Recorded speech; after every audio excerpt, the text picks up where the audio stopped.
20% of our actions drive 80% of our results.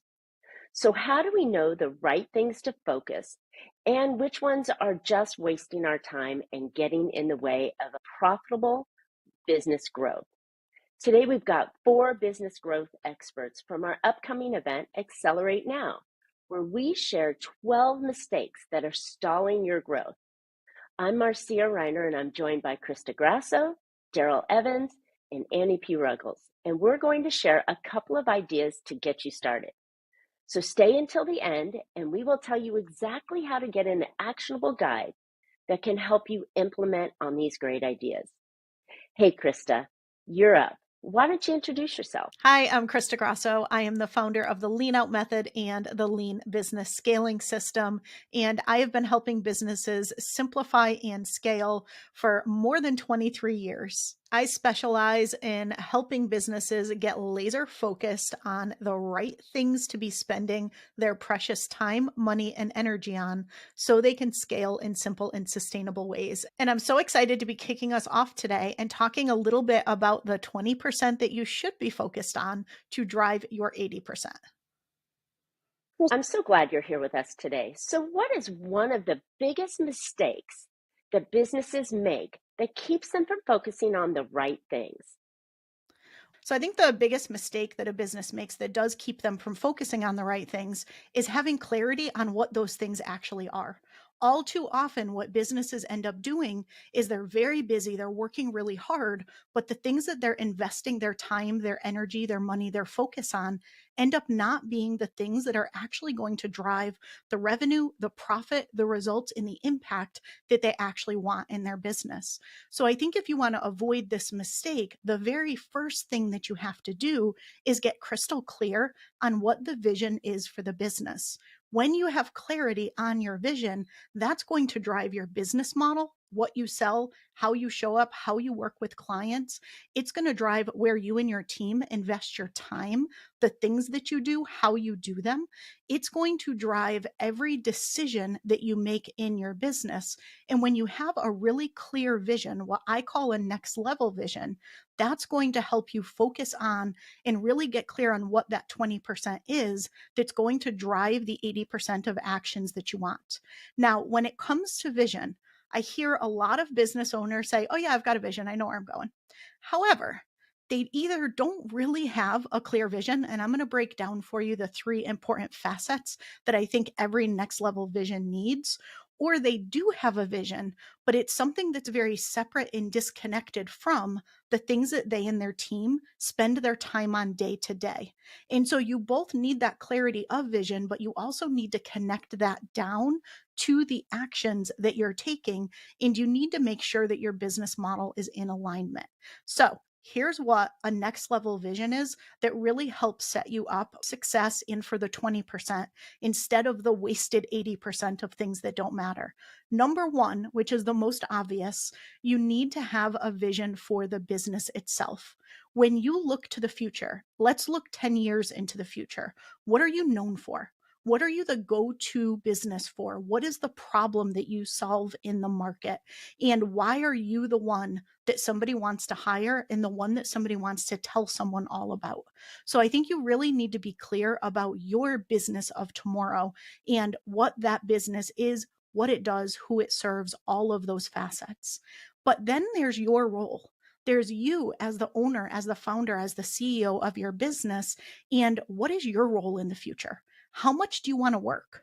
What do you want to be able to do in your life? What I call your rich, fulfilled life. What do you want to be able to do that your business should be enabling? Right. And so, what is your role? Where are you putting your time? And how much of your time is going into your business?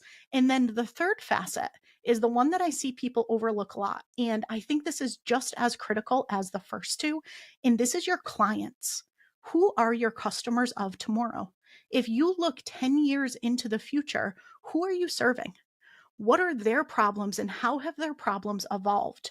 Do you serve a market like a startup market where you're constantly trying to bring in new customers because your customer of tomorrow, 10 years from now, is going to be somebody different than that person you serve today?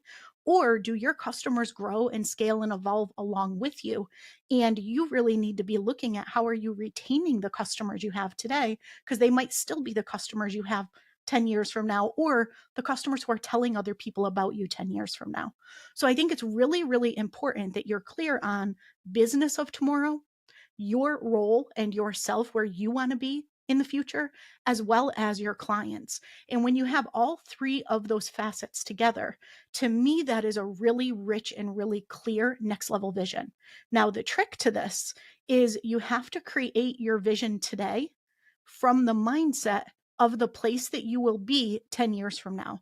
You have to be looking at vision through the lens of the 10-year wiser, 10-year older, and 10-year more seasoned business owner than you are today. And so when you can do that, and you can do that with a lot of clarity, not only does that help you inspire your team to be focused on the right things, it helps you make decisions about your business model and what you should be selling, if the things you're focused on today are actually going to drive the results that you want for your clients, not just today, but the clients of tomorrow. And it really does help you simplify everything. So you are focused on your 20% that drives your 80%. Now, once you have this clarity of vision, once you know exactly what you should be doing, what your team should be doing, where you're going, if the decisions you're making and the actions you're taking are directionally aligned, well, what do you want to do next? Well, Marcia at the beginning of this episode mentioned that there is going to be a guide that you can grab, and it's going to walk you through how to actually take action on the concepts that each of us are going to be talking about. So, inside that guide, you are going to find the questions that you can ask yourself to get really clear on your next level vision across all three facets. It's a lot of really great introspective questions that you can go through yourself, and you can even then go through or share the results with your team, and it will really help you gain that clarity. All right, so once you have that vision in place, now you need to generate leads.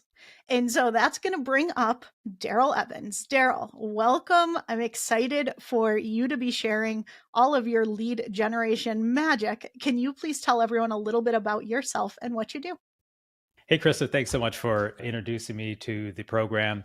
Hey, everyone, my name is Darrell Evans, and for the last 32 years, I've been an entrepreneur. And more specifically, for the last 12 years, I have been the CEO and co founder now of Yokel Local Internet Marketing. We're a digital marketing agency here in Las Vegas, Nevada, and we have been helping small and mid sized companies grow and scale their businesses online to the tune north of $300 million. And I'm excited to be here with you today. Awesome. Now you are a lead generation expert to the extreme, which is amazing. And we all know that lead generation is it's the lifeblood of a growing small business. And so what's one of the biggest mistakes that you see people make when it comes to generating a steady stream of quality leads on a daily basis? It's a great question, Krista. Over the last 12 years, probably the biggest mistake isn't the rising costs of what it costs on Google to run ads or Facebook ads. It's not having the proper landing page or funnel. It's actually not even the budget that someone brings to the game. These are a lot of myths that you hear a lot of marketers talk about out there. The number one problem and issue that we have to deal with lead generation is the business being invisible in plain sight. What do I mean by that? I'm going to take you to a quick story in 2008 9. I used to live in this apartment, and from my apartment balcony, I could throw a rock and literally hit the back of this one building. In that building happened to be a soul food restaurant. Now, I'm a soul food eater. And in that same shopping center were other restaurants, grocery stores, and some other, convenience stores. I'm in this shopping center every single week. And I never knew the soul food restaurant was there. Why? Because they assumed that because they were in a great traffic location, they were going to be seen and visible. So the number one problem is they don't realize businesses, small, medium, and large businesses get it. They don't realize that the reticular activator system in our brain has a job to do, and that's to filter the noise. So small business owners must understand that they must be visible first before they can start generating leads. To make this problem a little bit worse is that they don't realize that the vast majority of their entire customer pool or entire customer population largely are not even ready to buy today. They are what we call either dormant buyers, or they don't have yet a triggering event that would move them closer to your world to actually become a lead. I like to call it the iceberg theory. And what that simply means is if you know the science of icebergs, they say that 10% of the iceberg sits above the water where you can see it. Well, I like to call that the active marketplace that's seeking a solution that you can provide. The challenge is everyone is chasing the visible buyer, right? So if you're invisible as a business owner, but then when you go after the visible customer, you actually amplify the problem. So what we want to do is think about how do we become visible, not just to the customer or the prospect who's actively searching, but how do we actually become more visible to those who haven't even begun the journey yet? If we look at big brands, we see it all day. Nike doesn't advertise shoes on Instagram. They advertise the athletes who benefit from the shoes. Now, I'm not trying to compare all of our small business customers to Nike or Adidas or Starbucks, etc. But we do have to pay attention to the fact that we're invisible in plain sight, most of us. And more importantly, the way to generate leads is to build a relationship in advance of the need that they may have. Let me tell you another quick story, and then I'll get to what I think is a great solution for anybody listening today that anyone can act on. And that is everyone listening to this, especially if you're in North America, you've probably seen on television in your local market an advertisement for a personal injury attorney. I bet you right now, if you're sitting there, just think about it. You probably know the advertisement, you know the business name and the phone number of a personal injury attorney in your market. Well, why is that? Well, the personal injury attorneys have figured out that they have to be known in advance of the potential of you having an accident that could need their service. That's an extreme example because no one's going to walk around with a Rolodex of personal injury attorneys in their pocket. But how can us small businesses do the same thing? How can we be known and visible and cut through the natural filtering of our reticular activator system? Well, that led me, this discovery over the last 20 years has led me to come up with a system, especially now digital, what I call dollar a day social media advertising. They work very similar to billboard ads, TV ads, and radio ads, except for most small businesses, you can literally start with $1 a day. What this can help you do is handle the 90% of people, get in front of the 90% of people who may have not even yet begun the journey to your product or service, but it's going to help you cut through the reticular activator system, build brand, like we were talking about with Nike earlier, and start to build a relationship. I'll close by saying this. Most people agree, when I talk to them in the last 12 years, that people do business with people they know, like, and trust. And because we all seem to agree that that's true, then what can we do if we want to generate more leads steadily and consistently for our business? And that's why I created the dollar a day ad system. And as mentioned earlier by Marcia, we are putting together a guide. And so I'm going to teach you exactly how to start your dollar a day campaign today. So once you are running these visibility ads and moving down the path to lead generation, there's a really important step that you must take to make sure that this all works through lead generation and sales conversion. And for that, I'd love to introduce Annie P. Ruggles. Thank you for setting me up so perfectly there, Darrell. Hey, y'all, I am Annie P. Ruggles. I am the founder of the Non-Sleazy Sales Academy and QuirkWorks Consulting, and my specialty is helping people sell with every single inch of their integrity, values, and personality intact, even introverts and even empaths. And QuirkWorks Consulting helps people shine, polish, and leverage the authenticity that they work so hard to bring to their work every single day. But I am absolutely passionate about helping people convert the leads that they work so hard to get. Annie, it's so amazing. I really appreciate the work you're doing in the marketplace. Can you tell us what is one of the easiest ways that you see business owners squandering their leads and how can they easily fix it? Please don't call your conversion event something boring. It doesn't have to be cutesy. It doesn't have to be clever, but it does need to be actionable. The main problem I'm seeing out here in this space is, especially to your point previously, Darrell, we're working so hard on the know, like, and trust factor. We're bringing them in. We're showing them our value. We're magnetizing them to us. And then the encouragement after we've given them some great resource or they've heard us have a great conversation is we say, would you like to have a curiosity call? Or, heaven forbid, a free consultation? That tells me nothing. That tells me absolutely zip about you, and it shoots your differentiation in the foot. So know, like, trust, as Darrell mentioned before, is critical. The know is that you exist. That's your visibility campaigns, your awareness campaigns. The like, those are your differentiators, your authenticity, your transparency, your special spark, and a lot of your social. But the trust is not only trusting your ethics. That is a big part of it. The trust is that you are the right person for the job. The easiest way to prove that, even more effective than social proof, is to solve a stinking problem. Right? Even though it's a sales call, they know it's a sales call. We don't need to bury or hide the fact that it's a sales call. We could say, and at the end of the call, we'll discuss how we might work together. That's fine. But by calling it a curiosity call, a clarity call, or a free consultation, we're not incenting them to give up their most precious resource, which is actually not their money, it's their time. Right? So what I want you all to do to stop squandering those leads is actually call the call what it is. Choose a micro problem that you will solve before you even start to fully sell. Before the pitch comes out of your mouth, what's the problem that you solve?